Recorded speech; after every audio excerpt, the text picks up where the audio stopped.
trucks, tracks, stats and more, much more, right here, right now.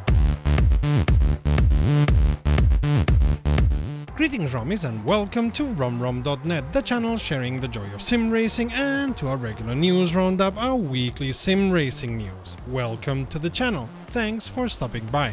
My name is Serta and I will be your host for this video. If you have any news for us, send us a mail to news@romrom.net. There's been a patch for F1 22 to the version number 1.15. There's not much to say here, the most important feature of this update being the NVIDIA DLSS 3 support added to the game, many cosmetics and some bug fixes. Also, the UDP data quality has been improved between qualifying and race sessions. For some good news, we told you last month that SCS was releasing 2 special charity DLCs for Pinktober, month of breast cancer awareness. Well, you all helped them collect $47,000 US, which, as they already said, are going to a Czech charity, the Alliance of Women with Breast Cancer. Good of them, good of you. iRacing will soon deploy the newest BMW M Hybrid V8 ALMDH prototype made together with BMW, or as BMW puts it, built synchronously. This not being the first time iRacing and BMW have deployed cars into the sim in cooperation. iRacing got CAD data as well as technical data from simulator runs and track tests directly from BMW, who inform us the car will be available in the next month.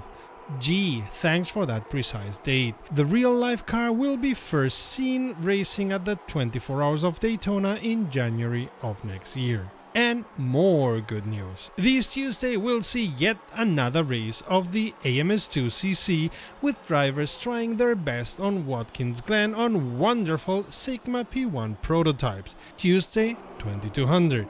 Enjoy! Quite soon, since the latest update, the new version 0.62b has seen the light of day just this Friday. The mod has been translated to Brazilian Portuguese and Portuguese, new rewards for the player on reaching a new level, and an iRacing dedicated event introduced, still in Assetto Corsa. Don't worry. The Ceramic Time Attack has an online leaderboard that is in the testing phase, and the daily events got a new page display with the number of daily events expanded to 5, with a daily Grand Prix and a daily Endurance, which lasts 60 minutes, added to the 3 events we had until now. Overall racer numbers have kept stable with a tiny drop. Small gains for Assetto Corsa and Assetto Corsa Competizione, the latter breaking a downward spiral which may or may not see it raise again, but it's too soon to tell. A clear raise can be seen in the numbers for rFactor 2, which we'd say have to do with low fuel motorsports adding the sim to the roster after they chickened out of offering Automobilista 2 races, something Just Race has been doing continuously since forever, it seems. It seems Just Race has better admins than low fuel motorsports. As this was the first month with rFactor 2 support, we'll have to see if that effect takes hold or if it's only the honeymoon phase with everyone flocking to LFM to see what it's all about. Time will tell. But the actual numbers still look very good for rFactor 2. Out of the honeymoon phase comes Automobilista 2, but still with stronger numbers than before the 1.4 version, which is no surprise after most of the YouTubers and other multiplicators recognize how incredibly good the sim has become. We'll have to wait and see if it stabilizes at that level or where the numbers go. On the other hand, this is a month where even Kartcraft and Dirt Rally 2 saw a small raise in their numbers, and we'll mention NASCAR 21 here as a game which numbers have risen, but on a very low level. Fruit of the NASCAR 22 free DLC, we suppose. We promised you last month we'd have also numbers for Dakar Desert Rally, and here they are. Hopefully, as they include more and more wheel systems, the numbers will grow. I know I'd very much like to play this game again, but my SimuCube is not supported yet, so I'll wait and see. We have more than enough opportunities to race, and this month WRC Generations came into the list. Well, not our list yet, but for next month we'll have numbers. Sadly, only for Steam, as we know of no way to get independent numbers for the Epic Game Store. If you know of one, please let us know in the comments. Raceroom developers KW Studio have released a ton and a half of data about the impending track content made in cooperation with Sasha Lenz, a track racer in the FIA ETCR and ETRX series, ending third in this year's ETCR. As KW Studios tell us in the article, which we of course have linked in our description below, driving a truck in the ETCR is a much different beast to driving a GT3 around, starting with the brake cooling system through the appliance of water, but you have a very limited amount of it, 200 liters, and cannot spray it whenever you want, so you have to be strategic in its use. By the way, it was the binding of the brake water spray button that made us strongly suspect Raceroom was going to get truck racing quite soon. A thing we didn't know is that while real-life trucks use 16 gears, 8 with strong torque and acceleration, 8 with higher speed, although I learned them as half gears,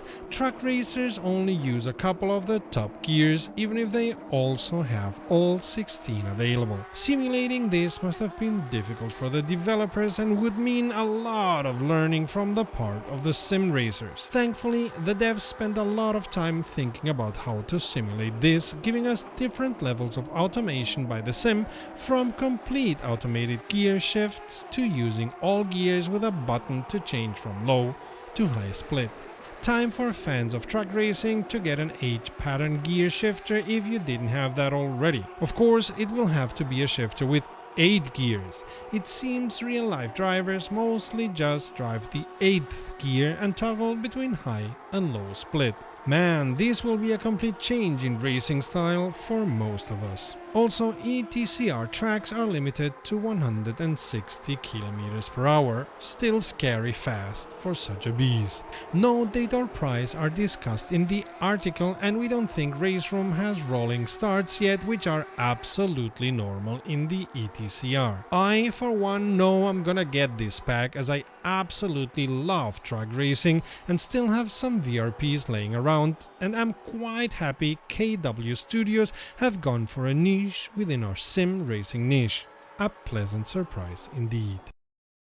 On Tuesday, we saw a message from the Frontier team on Steam stating that they for sure were going to continue updating the game, and that lapped cars not unlapping under safety car, as well as the effect of DRS in races, would be points they would definitely address in the future, and scheduling the next update for November, so anytime now. We of course are not privy to the internal conversations of the Frontier team and cannot say if the first information they delivered was a misunderstanding or if they noticed how deep they were in doo-doo and changed direction. But we're happy important issues are being addressed out of a list that is much too long.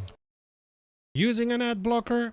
Understandable. Still want to support us? Become a patron. Amongst other perks, it will fix your name for posterity like this, but you'll also get to know what we plan and what we're doing. So a big thank you to our patrons. If you come here regularly, please consider subscribing, especially as we are nearing the 3,000 subscribers and would like to reach them before the end of November. Would you like to help us reach that goal? It's that time of the quarter where rFactor 2 developers tell us what they've been working on for the last months and are going to offer us in the next drop, which, by the way, seems to have been scheduled for tomorrow, Monday the 7th. For example, I'm gonna screw this up. The Van Wall van der Vel LMH, a sports prototype made together with Bicolis and therefore with full access to the technical data of the real-world car. We knew nothing of this car, so we went digging. It's made by the Bicolis team, Colin Collis being active in F1, DTM and Le Mans with mediocre success. With this car, the Bicolis team wants to set their mark on the 24 hours of Le Mans as well as the WEC. As far as we can see, this LMH has not been homologated for races yet, but you will be able to race it on rFactor 2 anyway. While Studio 397 have not said anything about price, we'd be very surprised if this car comes out for free. Moving on to BTCC territory, Croft and Thruxton will be part of the sim after the next drop, which now really is coming close to having all tracks of the BTCC. Both tracks have been laser scanned and we suppose will be forming part of a BTCC DLC, adding to the already existing BTCC content and piling up the money for struggling corporate daddy MSG. They know you are going to buy all their breadcrumbs bit by bit. The last content they have revealed coming on Monday will be the London E-Prix circuit, which is an interesting mix of indoor and outdoor, which may make racing especially difficult in wet conditions, and we're talking about London, England. Expect rain at any moment. Another important change prepared for the Q4 drop are corrections to the way the AI behaves, especially when it comes to throttle and brake behaviors, but also having to do with the way they steer, which Studio 397 hopes will be much smoother now, and how it keeps itself on track. And while they were at it, the developers cleansed the code that had piled up over the years, making it easier for future changes. Or so they hope. But not all is new content. In the meanwhile, Wednesday to be precise, rFactor 2 got a hotfix in the release candidate branch, fixing many small bugs, many of them having to do with the newly introduced changes in handling of monitors. No surprise here, when you change things in the code, bugs tend to happen. All in all, and our fair criticism aside, this looks like a solid content drop with especially many interesting tracks. We only wish they would make a complete BTCC drop for a fair price instead of this breadcrumb method. But we're not the ones making a lot of money out of rFactor 2. Come to think of it, neither are motorsport games. So if you want us to one day take over motorsport games, check the playlist to the left or the video to the right. Until next time, save fuel, collect pickup, and we'll see each other on the podium.